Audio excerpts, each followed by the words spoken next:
Welcome to Take 10 on Tuesdays with the Tennessee Tribune. I'm Sandra Long Weaver, and I am the editorial director for the Tennessee Tribune. And today we have a special guest whose name is Sean Allen. And welcome, Sean. Thank you. Thank you for having me. Yeah, Sean is the debate coach for Tennessee State University. And usually we think of all the competitions as sports and physical competitions, but he is leading an intellectual competition at Tennessee State University. Yes. He's only been there one semester, and under his leadership, Tennessee State has won 89 awards. So we're going to talk a little bit about that today. So first of all, tell me a little bit more about your background and how you got involved in speech and debate. Well, I first got involved with speech and debate. I was introduced to the activity by a man by the name of Mr. Michael Merritt. I went to Ball High School in Galveston, Texas, and I started forensics in 10th grade. Oh. And so I had a good time. I really enjoyed the activity. My coach really taught me how to really just hone my my speaking skills. He didn't really focus too much on the competitive side of it. So I was able to really kind of find the drive for it myself. In 2008, when I was getting ready to graduate in May, the movie The Great Debaters had come out with Denzel Washington. Yes. And so the team hadn't been in existence since 1935. At Wiley College. And right. Denzel was so inspired by the movie that he donated $1 million to help restart the team. Wow. And I was a part of one of those scholarships. I went to Wiley College for 4 years, totally debt-free. Wow. And it was an amazing experience. I had 4 years of competition, won lots of awards, and I just fell in love with the activity. My plan had always been to be a high school teacher. Okay. And so speech and debate really kind of changed the course of my whole, career path. I graduated, didn't really know what I wanted to do at that point. And so I stayed on at Wiley, and they hired me as an individual event coach. Oh, really? And that was my first year being able to actually coach versus being a competitor. So individual event coach, you're coaching one student at a time? Or what individual events are, so you have your debating side events, which I'll go on to explain, but then you have your individual events, which are events like poetry, prose interpretation, dramatic interpretation, duo interpretation, which are all acting style events. They're pretty much self-explanatory. Poetry is like a 10-minute selection of poems, and you weave them together to make up an argument. Prose is a 10-minute selection from a short story or book. Dramatic is a 10-minute selection of a monologue or a play. Same thing with duo, is with two people. Oh, I see. Okay. So you have all of these different type of individual style events, and those are the type of events that I coached at Wiley. That year, we had a very successful year.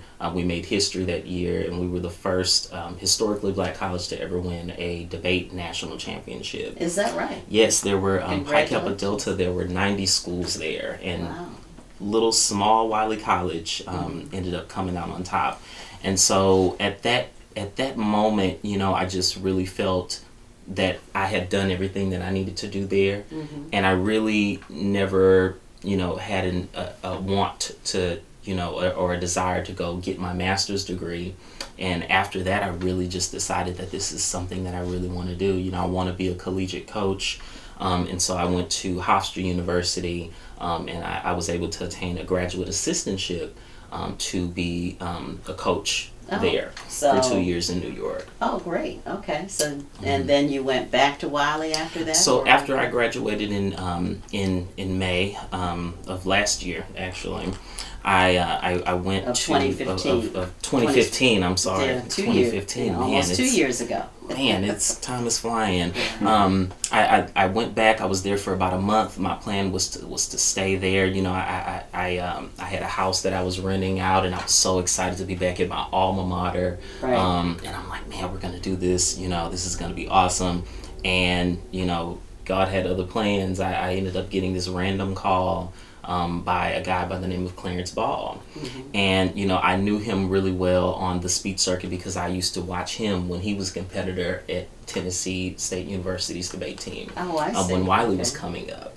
And so, he lets me know that that the previous coach had, went to take another job and they're without a coach.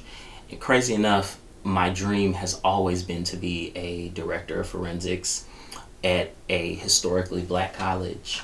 And when I tell you, it was as if, this opportunity just fell in my lap, and I'm just like, man, I have to take this because this is my dream. Wow. And so I literally moved my life and just came to Nashville in September. Okay, so you've been here since September 2016. September 2016. So one semester, and the first semester went very well. The first semester went really well. And how many students are there on the team? Currently, we have 16 active members. Now, originally, when I first got here, we had 12. Okay. So I did a little bit of recruiting in some of my public speaking classes. I knew that was, vitally important to the survival of the team, because we're losing 5 seniors this year. Oh, wow. And so, in my mind, we have to refill, as we have people coming out.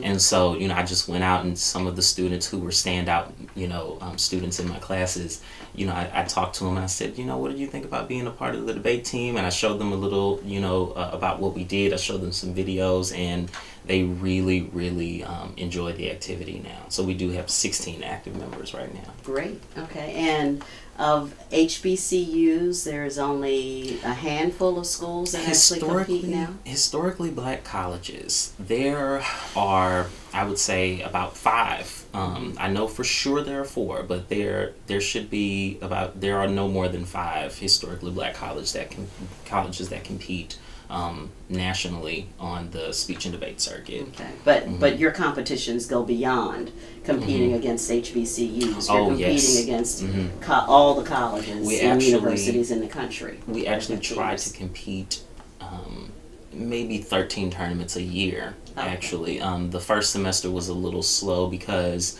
I had came in September. The students hadn't had a camp, and so we were up against so much. Every team in the country has had a camp.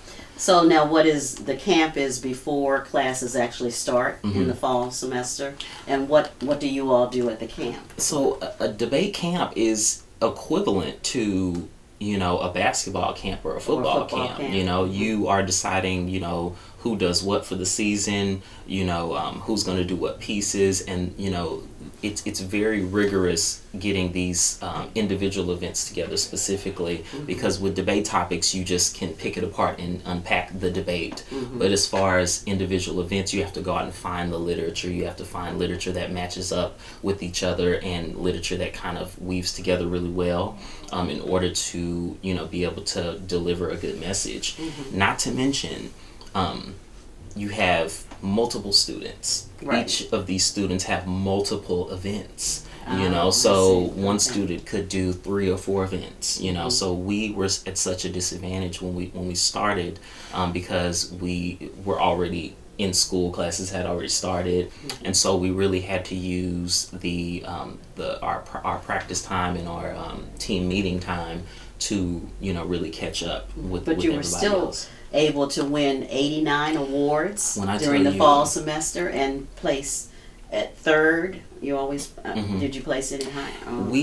There was one tournament we were able to place 2nd at Middle Tennessee State University. Oh, great. But every other tournament we have definitely placed top 3. At speech tournaments, you'll usually have at least 15 schools that'll attend these tournaments, and they always recognize the top 3 schools. I see. And so Tennessee State University has been able to be recognized at all of the tournaments that we've been to the first semester so far, which is amazing for a late start. Right, that is great. So what's up for the spring semester, which has just gotten underway? This is January 17th, so what's... The spring semester, we have a lot coming up, actually. The most exciting thing that we have coming up is the exhibition debate. We've been challenged to by Vanderbilt University. Oh, really? And I'm really, really excited about that because, to my memory, the Tennessee State University speech team has not done an exhibition-style debate in years, probably never. And so that's going to be really, really exciting. I believe it's going to be hosted at Gordon Memorial Church on February the 25th. Okay. And it's open to the public? It is open to the public. We're trying to make it really, really big, and they're even trying to add a high school division where after the college debate we have a high school debate after. And so I'm really excited about that because I think it's very important for us to get the community involved and do things locally, because we compete nationally, we travel a lot, but I definitely want locally everybody to know, what we are doing here in Nashville as well. Oh, I think that would be great.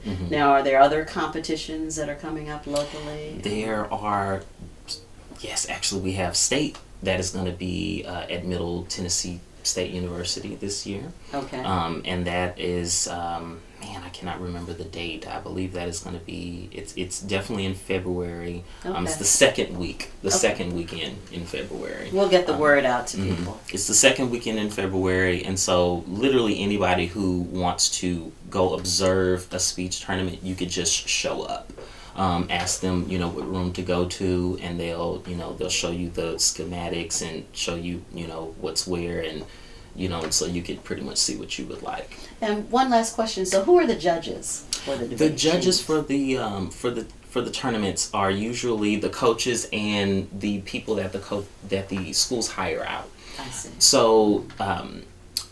My assistant director of forensics and I, we both travel, and so we service as judges for the tournaments. We can't judge our own students. Right. And then every other team who brings their coaches with them, they serve as judges as well. So every team who has a coach with them, they're in the judging pool, and then we also pay judging fees, which allows the tournament to be able to go out and hire other judges. Because actually, when I was in college, that was a cool little gig that I used to go around and judge different high school and college tournaments. Oh, and make some money. And make some side money. Okay, yes. Great. All right. Well, thank you very much for joining us, Sean. Thank you. We've enjoyed talking with you. Our guest today has been Sean Allen, who is the debate coach at Tennessee State University. Time to check out some of the intellectual competitions if you haven't had a chance. And thank you for joining us. See you the next time.